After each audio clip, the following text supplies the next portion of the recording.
The Great Pyramids of Giza, an enduring symbol of ancient Egypt's glory, represent one of the most remarkable feats of engineering in human history. These structures, especially the Great Pyramid, built for Pharaoh Khufu around 2560 BC, continue to baffle experts with their precision and complexity. The Great Pyramid was originally 146.6 meters tall, with each side measuring about 230 meters in length. What is particularly striking is the precision of its construction. Its base is horizontal and flat to within 15 mm. The alignment of the pyramid is equally impressive, with its four sides closely oriented to the cardinal points of the compass. This level of precision raises questions about the methods and tools used by the ancient Egyptians. The cutting and transportation of the 2.3 million limestone and granite blocks, some weighing as much as 80 tons from distant quarries, is a logistical marvel. Theories on how these blocks were moved range from the use of log rollers to a complex system of pulleys and ramps. Recent discoveries, such as a ceremonial boat near the pyramids, suggest that waterways could have played a role in transporting these massive stones. The pyramid's construction becomes even more intriguing, considering it was built without the use of the wheel, iron tools, or a compass. This has led to various theories, including the idea of lost technology or knowledge. Some suggest the ancient Egyptians had a profound understanding of mathematics and astronomy that has since been lost. Others propose more esoteric theories, including the involvement of extraterrestrial beings, although these lack empirical support. Hipparchus, a Greek astronomer active in the 2nd century BC, is often regarded as the father of astronomy. Among his many contributions, his star catalogue is particularly noteworthy. Though the original catalogue is lost to history, its existence and significance are known through references in the works of later astronomers, such as Ptolemy. Hipparchus's catalogue is believed to have listed over 850 stars, categorizing them according to their brightness and position in the sky. This was a monumental task for the time and required careful, systematic observations. Hipparchus is known to have developed a method to accurately measure the position of stars, which involved the use of an early astronomical instrument known as an astrolabe. The catalogue was groundbreaking in that it introduced the concept of a magnitude system to denote the brightness of stars, a system that is still in use today. Hipparchus's work laid the foundation for future astronomers and significantly advanced the field of observational astronomy. His star catalogue was also a crucial tool for his discovery of the precession of the equinoxes, a slow westward shift of the celestial coordinate system. This discovery was one of the earliest indications that the Earth was not a static entity, but was in motion, rotating on its axis and orbiting the Sun. The loss of Hipparchus's star catalogue is considered one of the great losses of ancient science. Had it survived, it would have provided invaluable insights into the astronomical knowledge and methodologies of the ancient world. Despite its loss, the impact of Hipparchus's work is undeniable, and he remains a towering figure in the history of astronomy. Moving forward in time to the Roman Empire, another technological marvel emerges: Roman concrete.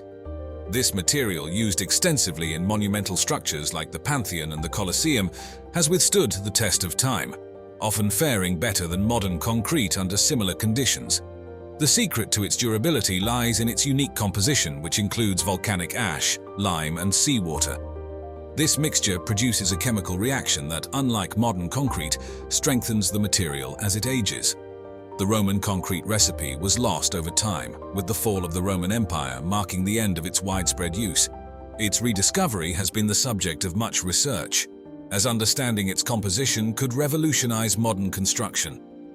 Analysis of samples from ancient structures shows that the formation of rare minerals like aluminum tobermarite and philipsite plays a role in the concrete's durability.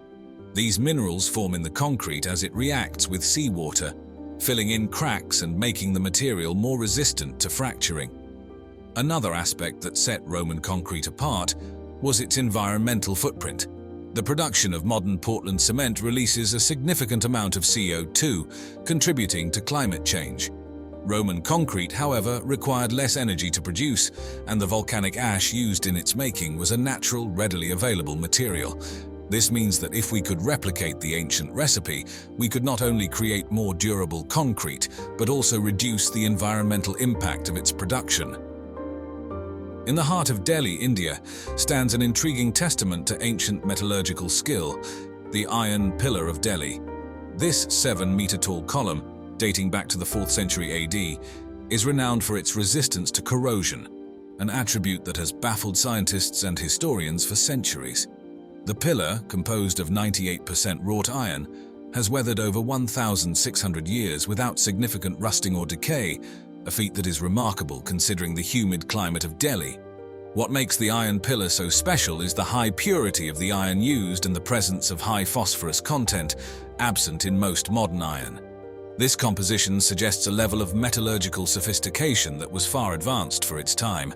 The phosphorus, reacting with the iron, forms a thin protective layer of misawite, a compound of iron, oxygen and hydrogen, which has effectively protected the pillar from the ravages of time. The manufacturing process of the pillar also intrigues researchers. It is believed to have been constructed using the forge welding method, where lumps of hot metal were hammered together and welded piece by piece. This method was highly labor-intensive and required exceptional skill to ensure the uniformity and purity of the final product. The precision with which this was accomplished in the creation of the pillar is evident in its seamless construction, which lacks visible joints. Off the coast of Yonaguni, the westernmost island of Japan, lies a mysterious and controversial underwater structure. Discovered in 1986 by a dive tour operator, the Yonaguni Monument is a series of massive sandstone and mudstone formations lying about 25 meters beneath the ocean's surface. These structures, featuring right angles, sharp edges, and what appear to be stairways and terraces, have sparked debate among archaeologists and geologists. Some researchers, most notably Professor Masaki Kimura of the University of the Ryukyus, argue that the formations are man-made, or at least modified by human hands. They suggest that the structures could be remnants of an ancient civilization, potentially dating back to the last ice age when the sea level was much lower and the area was dry land. This theory posits that the site could be over 10,000 years old, which would make it one of the most significant archaeological discoveries in the world. On the other hand, many geologists and archaeologists contend that the formations are natural, formed by tectonic activity, erosion, and other geological processes. They point out that sandstone tends to fracture along plains, creating sharp edges and flat surfaces that can appear artificial. The debate is further complicated by the scarcity of artifacts or other clear signs of human activity in the area. The discovery of the so-called Baghdad Battery has stirred both curiosity and skepticism in the scientific community. Found in the vicinity of Baghdad, Iraq, this artifact consists of a 13 centimeters high terracotta pot containing a copper cylinder made of a rolled-up copper sheet which encloses an iron rod. The artifact dates back to the Parthian or Sassanid periods, roughly between 250 BC and AD 224. Its discovery raised the tantalizing possibility that it might be an ancient galvanic cell used for electroplating gold onto silver objects. The hypothesis of the Baghdad Battery being an electrical device comes from the observation that if the jar were filled with an acidic or alkaline substance, it would have the basic components of a galvanic cell and could generate an electric current. Some researchers have recreated this setup using grape juice or vinegar as the electrolyte and have successfully generated a few volts of electricity. However, this interpretation is not without its critics. Many archaeologists argue that there is no clear evidence that these artifacts were used for electroplating. They suggest alternative explanations, such as the jar being a storage vessel for sacred scrolls. The absence of any wires or other conductive materials typically associated with electroplating in the same context also challenges the battery theory.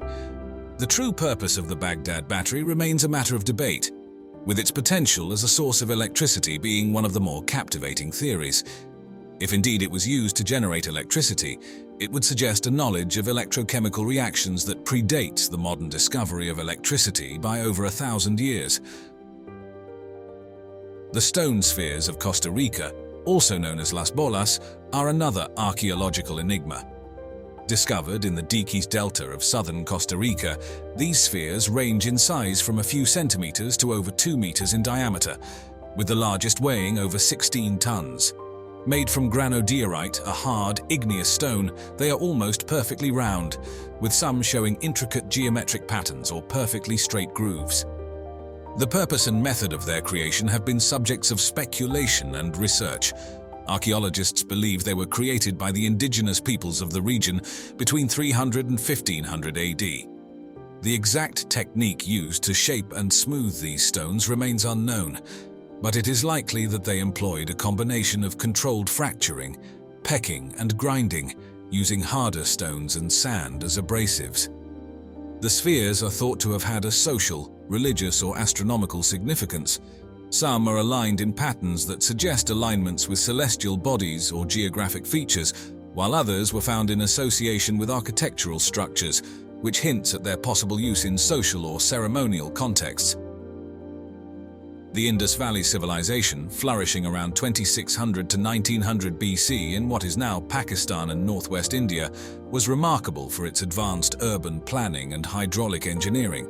This civilization, one of the world's 3 earliest urban societies along with Egypt and Mesopotamia, showcased an extraordinary understanding of city planning and water management that was unparalleled in its time. One of the most significant achievements of the Indus Valley people was their sophisticated system of public and private wells, which ensured a reliable water supply throughout the year. Each major city in the civilization, such as Harappa and Mohenjo-daro, had a central public well. In Mohenjo-daro, for example, nearly every street had its own well, suggesting a highly organized and accessible water distribution system. Moreover, the Indus Valley civilization is known for its elaborate sewage and drainage systems. Houses were equipped with bathrooms and toilets, with wastewater channeled to covered drains that lined the major streets. These drainage systems were meticulously planned and constructed with gentle slopes to ensure the efficient removal of wastewater and prevent stagnation. The hydraulic engineering prowess of the Indus people extended to large-scale water management projects. Evidence suggests the construction of dams, reservoirs, and canals for agricultural purposes. This level of irrigation technology indicates not only a deep understanding of hydraulic principles, but also suggests advanced social organization and cooperative labor efforts. And as always, thanks for watching our video today.